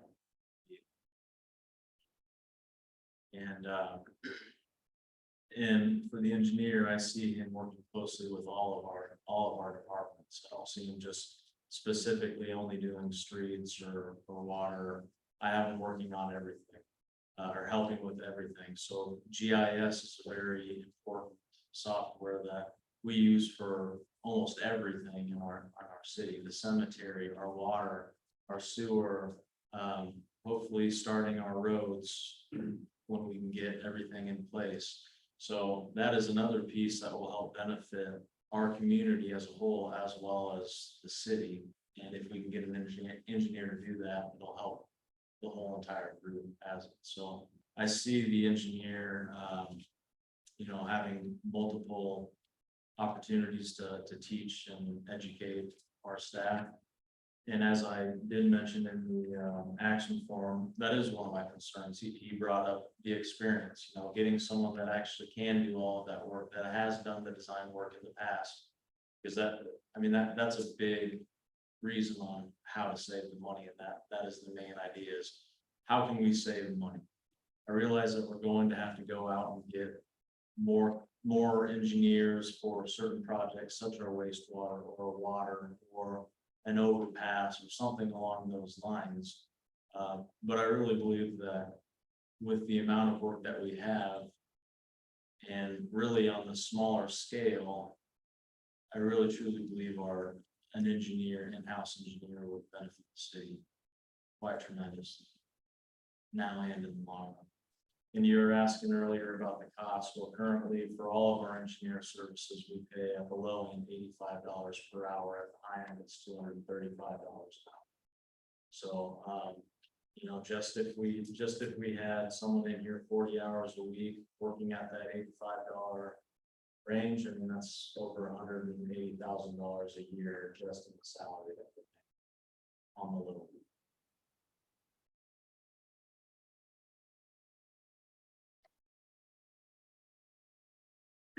Sort of duties and responsibilities is just about everyone on there is being done by someone, other than the engineering part. Then the problem I have with the engineering part is there's just it's virtually impossible to hire someone that's going to have the expertise of a house engineer. I know we pay for HR, we need to do a lot of stuff, but and correct me if I'm wrong, Larry, if I'm speaking out of turn. They have engineers that are special in what they do, correct? That's correct. Street guys, water guys, sewer guys, DOT guys, blah, blah, blah. I just can't see that even if we have an engineer that's adverse to a lot of those things, that he still isn't gonna have to run it through HR Green or somebody to make sure it's correct. It might be less a few hours, but I don't know, I'm just struggling with the duties, I mean, and you've made some good points, Jordan, about the GIS and some of that other stuff that. You know, and I know Ryan's still. I mean, he's doing awesome, but I know he's still trying to get that sort of thing going on. But I think that's gonna be there. I mean, I don't know, just a lot of these things I read are things that are being done by someone else. And then you said. You know, how well everyone's doing, because initially when I talked with you about it, or when you talked with me about it, what we talked about. It was kind of a replacing our. You know, when Jeremy resigned, replacing our public works director / engineer. And I'm a little concerned, kind of like what Larry said, if he can even do both. You know, and if what you're saying, maybe we don't need a public works director, if they're doing so good, I don't know. I really don't have a good answer. I mean, that's just my thoughts. I don't have an opinion that's, hey, let's do it, or hey, let's not do it yet. Yeah, and I'll say, I mean, I could argue both ways too. I mean, I've seen us with what we did with our legal services. And then what we've done with merging public works and public safety and try to streamline that management for the administrator to have fewer people to manage, but at the same time, I wanna give Jordan the opportunity to structure the staff the way he thinks works best for him too. Right, that's I don't know, that's kind of where I'm sitting on the fence too, is I wanna be able to save the city money, and I wanna be able to do projects more in-house, because we spend a lot of money. on these. That's nothing against HR Green, because they do a great job for the city, but with the amount of projects that we have going in, with the amount of money that we have going into these projects, we have to figure out how we can save money where we're spending money, and that is a large expense that we're spending right now. And I realize that we do have a lot of projects, but feel that we can save quite a bit. You know, and I don't disagree. But I almost have to be option 3 right now. I think I'd like to see. To me, I'd like to see, what are we gonna have to pay city? I mean, what are we gonna have, you know, you threw some numbers out there, Larry threw some out, and they're kind of conflicting with each other. I mean, I don't think, I'd like to see a little more financial. Is it gonna say, how is it gonna say? I mean, I get the processes, but. You know, what are we gonna have to pay? Maybe, I mean, we can't get one hired. I don't even have a number for office, so I won't say. I have a pay grade that's in there. It's on the position. Yeah, I mean, I read that, but I mean, is there? You know, and is there other cities our size that have engineers There are, in Iowa? I would have to check, but yeah, there are. I mean, or you have to go to a Des Moines or a. Knoxville has some, I reached out to several communities and I have a list of them that they have. Jordan, I wonder if they'd share their job descriptions with you. They did, that's how I came up with this job description. Okay. Yeah, and some of them do, they have their public works director, that's also an engineer. You know, but yeah, so I mean, it's split both ways, you see some of the engineer, but. Like Larry said, a lot of times that when you hire a public works director, they have an engineering background. And do they have staff? Like Larry's talking, is it just, are they running solo or do they have staff? So is it, and not that I'm against that, but is that something we need to look at in the future? Is, hey, you know, he's gonna need an assistant or whatever. You want to call it. I don't think I can make that decision now. No, I know, but I mean, that's what I'm saying, is these other towns, Are they running solo with their engineer, public safety director, or public safety director? Sorry, wrong job description. Public works director, or do they all have an assistant, two assistants, or, you know, because that's something else we need to think about. And that's because if that's the burden we're gonna put on, we're gonna have that person. I think we have to consider that in there too. But also, you know, the one thing that I can check out is there assistant engineer? Or is there assistant to street supervisor? Right. Or something along those lines, because, I mean, you may have a city engineer that is the public works director, but all of the staff may be the street supervisor, wastewater. Absolutely. Water, or something along those lines. But Larry, please correct me if I'm wrong, but a lot of the communities that have the public works director as well as the engineer, they also have outside firms that help them on stuff because they're also the public works director and they don't have time to do the design work. Which is what I would like to start doing is the design. Do we, Well, I was gonna say, you know, the last few years have been, Right. with all the wastewater treatment plant work, the sponsored projects, and even the downtown project, that when you get all of these done, things are gonna slow down dramatically. They're gonna go back to probably doing the more mundane street work. And then, correct me if I'm wrong, I think the city was selling about $3 million in bonds every 3 years to do street work. And that probably won't change much. Well, I don't know, they've been telling me since I got here that it's gonna slow down and. I'm done with street work. But, well, and you put a lot of eggs in one basket when you did the downtown project, so that took care of about 2 or 3 cycles of bond money right there, so. That doesn't decrease your need to do more investing in the rest of the streets.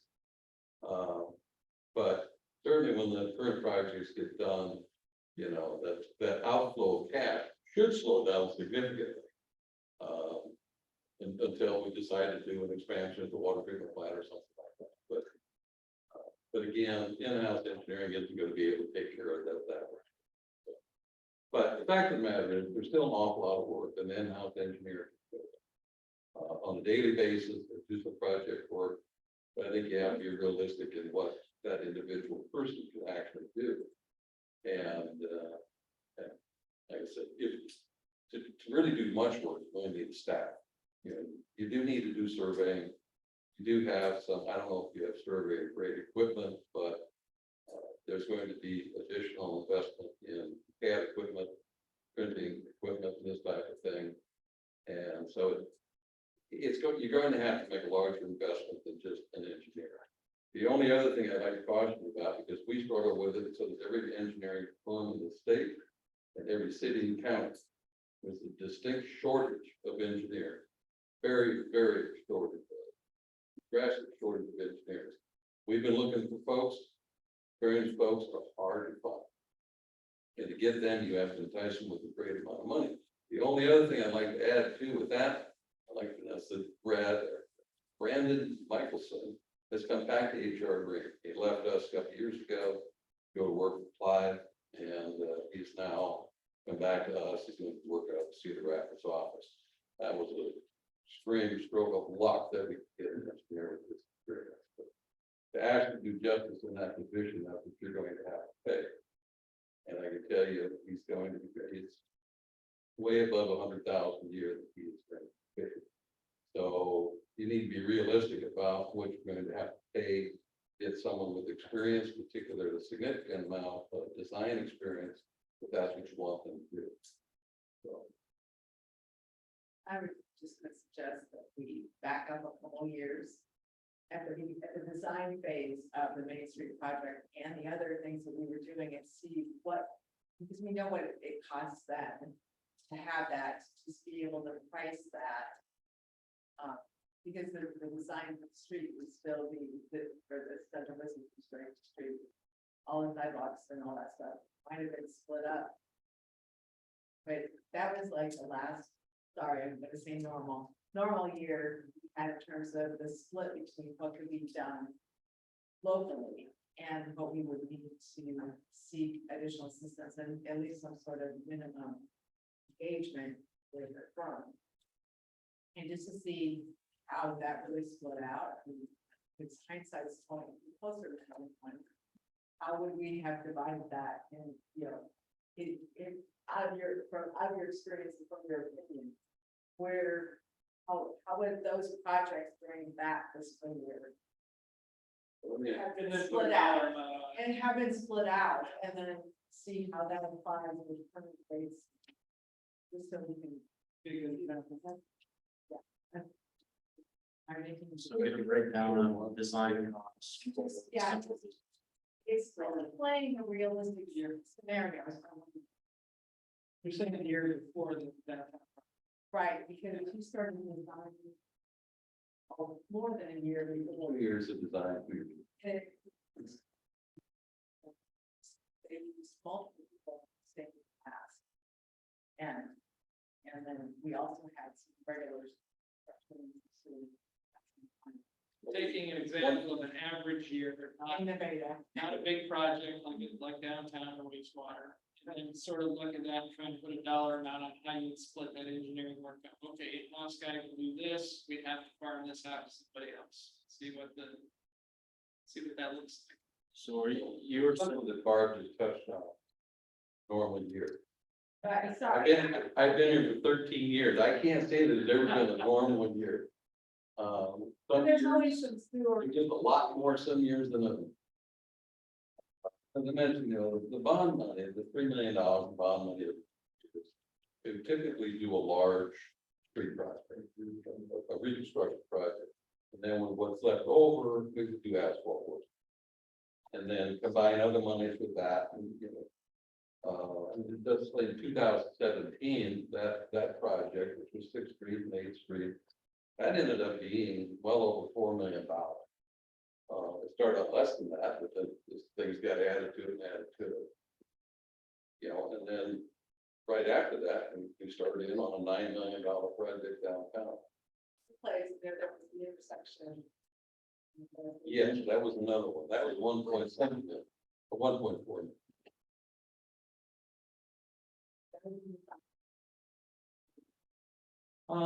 It's questionable because that was a federal aid project. There's a lot more strings attached to that, a lot more design requirements.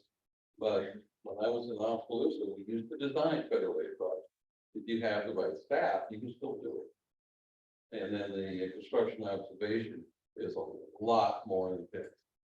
And if you do something wrong, you're endangering the city getting refunded some, reimbursed for some of that money. Just concerned about how much one person can do in 8 hours versus cadre of people. The same 8 hours working out of their own expertise. Or, the other. So you're doing some surveying and some design that same 8 hours because it's 2 people and not one. It's So in the interest of time, I'm gonna recommend we go with option 3 and maybe look into more specifically what sort of tasks this person would be doing. As opposed to what HR Green would still be doing. And then also maybe look at what this engineer. I'm not entirely sure that we'll get an engineer for the dollar amount that you have on there, feels low to me. And maybe if we could do a little more market research, I would do that, but there's a way to figure out what does an experienced engineer cost, and then compare those two things and see, all right, this guy can do this, he's easily gonna pay for himself this much more. It seems like there's something here, Jordan, I'm kind of in support of the idea, because when you have an in-house guy doing engineering work, he's not making a profit on that. I mean, guys who make profit, I get it, okay? But, there's probably a certain amount of dollars in there that we can save by doing some of that work ourselves. That, we gotta figure out kind of how much that is, at least take a swag. I'll second that.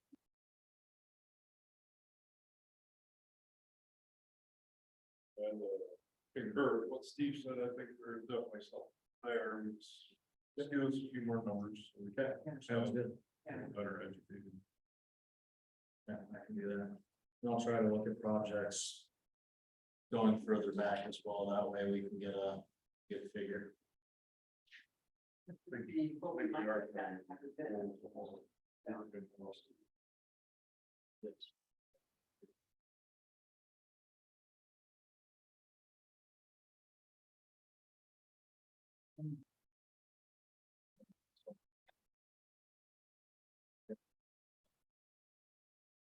Projection of the type of jobs.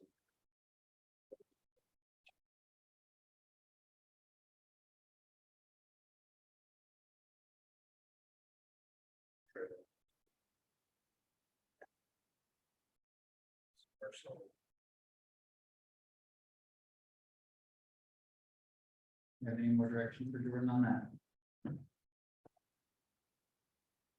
We'll move on to reports, starting with city administrator. All right, so I did actually have a B ordinance to present to you, but it's sitting in the printer back, here for you, so. I did send that over to Aaron, it's very short and sweet, I also pulled that off another community that allows it, they allowed it starting back in 2013, so it probably does need a little bit of updating. Briefly talked with Aaron about it before, about some of the things that we probably needed to change, it has an acreage amount.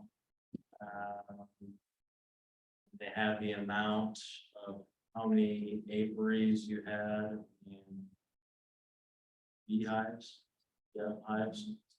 So I thought we probably should look into that a little bit more and change some of that, because one of the requirements is you have to live on a half acre of land, and there's probably only a few properties in the community that have at least a half acre of land on it, so working on that, getting that taken care of.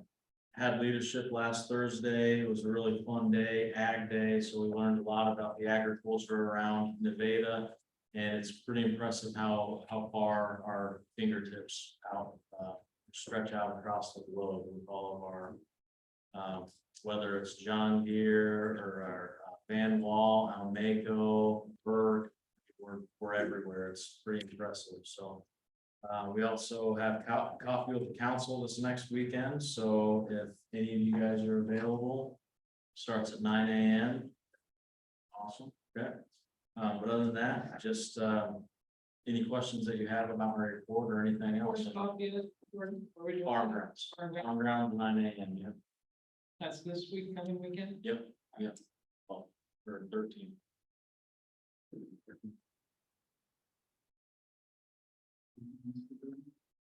Oh, also, I did send an email out to Scott Tim. I'm just waiting to hear back.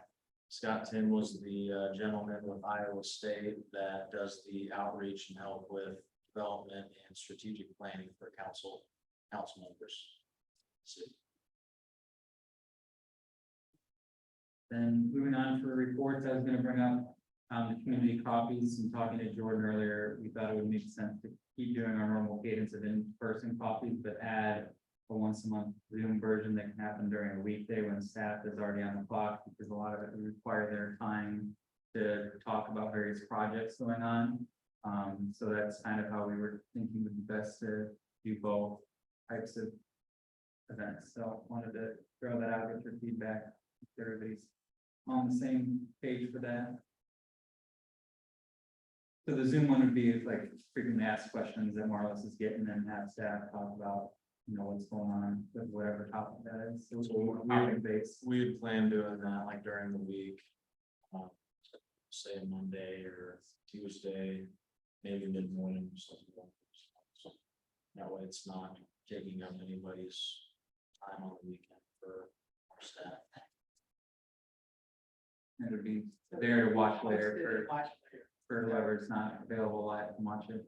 Right there, on demand. So you're probably not gonna get a ton of people live. Traffic that's watching for you. We had staff do it, willing to do it on the Saturdays during the height of the pandemic, but not normal, right? Cadence of things going on that we harder to do. I get it. Okay. Yeah, otherwise, we were asked to talk to the seniors earlier today about events going on in town. We got to talking about nowadays and the losing interest upon them and all that. They said they always want to be informed and in the know. Anything for me? Council reports? I'll talk about the walkability. The walkability tour. Yeah, go ahead. So we did a walkability tour Thursday. Very neat, we had a lot of opportunities to add to the ability for us to get from one side of town to the other. Really simple additions that we can do, some easy ones, economical ones. Specs of trails, subdivision. Things like that, hopefully we can get a game plan once we get the report back from them. I found it funny, I had a gentleman reach out to me with a concern and a question on if we were ever able to create a plan that would include sidewalks that would connect the cemetery. It was funny that that was one of the things that we discussed was connecting the cemetery so you can cut through and link back up on the path. So it's nice that we addressed concern that someone had even after the fact. Think about that, that's 5 whole blocks that doesn't currently have sidewalk on S14, that you could get people safely through all the way to Lincoln Way to the next sidewalk, and then they can connect to East. Yeah. See, I mean, like, 'cause I heard myself, oh, this is great, because it's just one little Y, part of a Y, and all of a sudden we have access to East. Oh, yeah. To the cemetery. To the cemetery.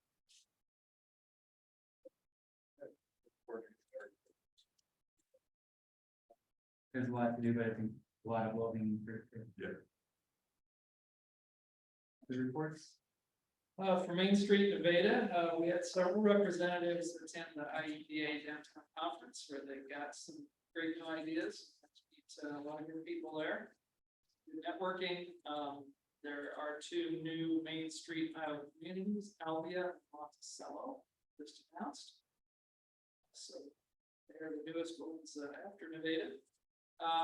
And Nevada is actually featured as a case study during the conference where they talked about creative ways that we have ignited our hometown growth. So nice to get some statewide recognition for that.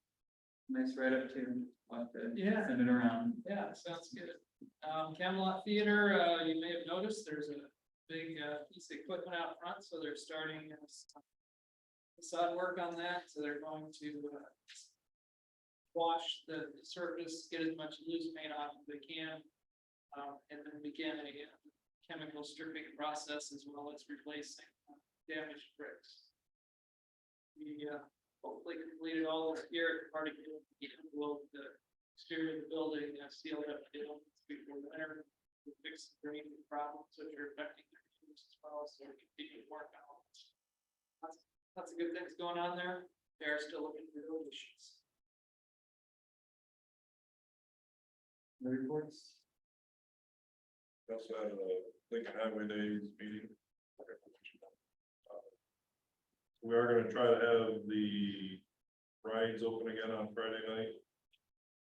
And again on Saturday. Everything's coming along pretty smooth this year so far.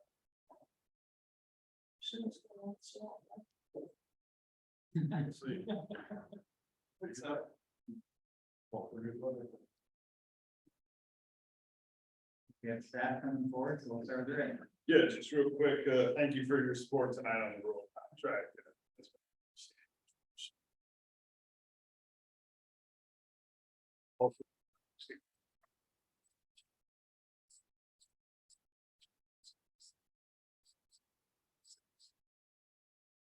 And then lastly, just for your awareness, Saturday, Sean Gray is a captain with the Atlanta Fire Department in Georgia. He will be presenting at Choke Auditorium. His fire department is scheduled to come into our community for a one-day class that's free. They are really keen to that.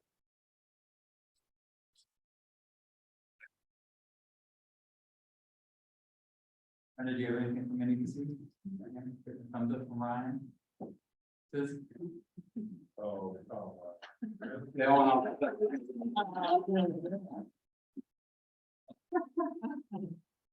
Congratulations on acknowledgement, good work. Real quick, staff wise, we got 2 weeks, we'll have our next guy back here, start the training, then in 14 weeks.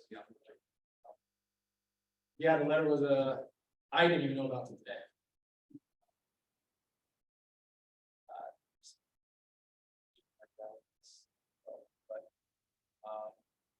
Sturbridge PD out of Massachusetts was great to work with. Gave us a ton of information, made the search warrant so much easier to write, and we took the violent person off the street. And Morgan's back home for the family, just protected.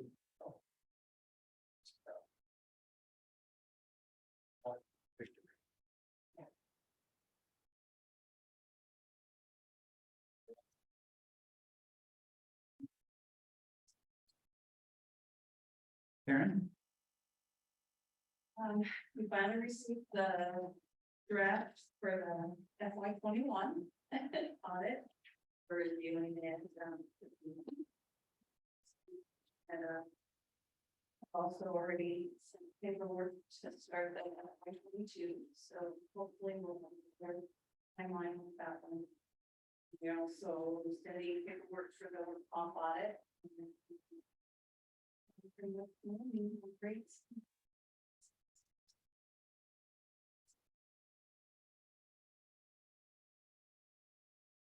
Karen?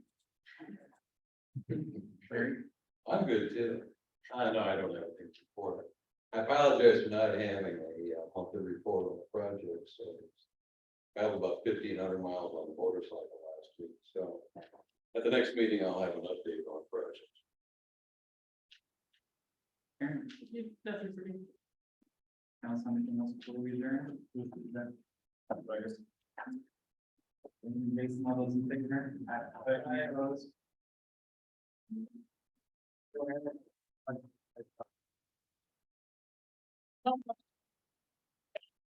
It's either water or labor.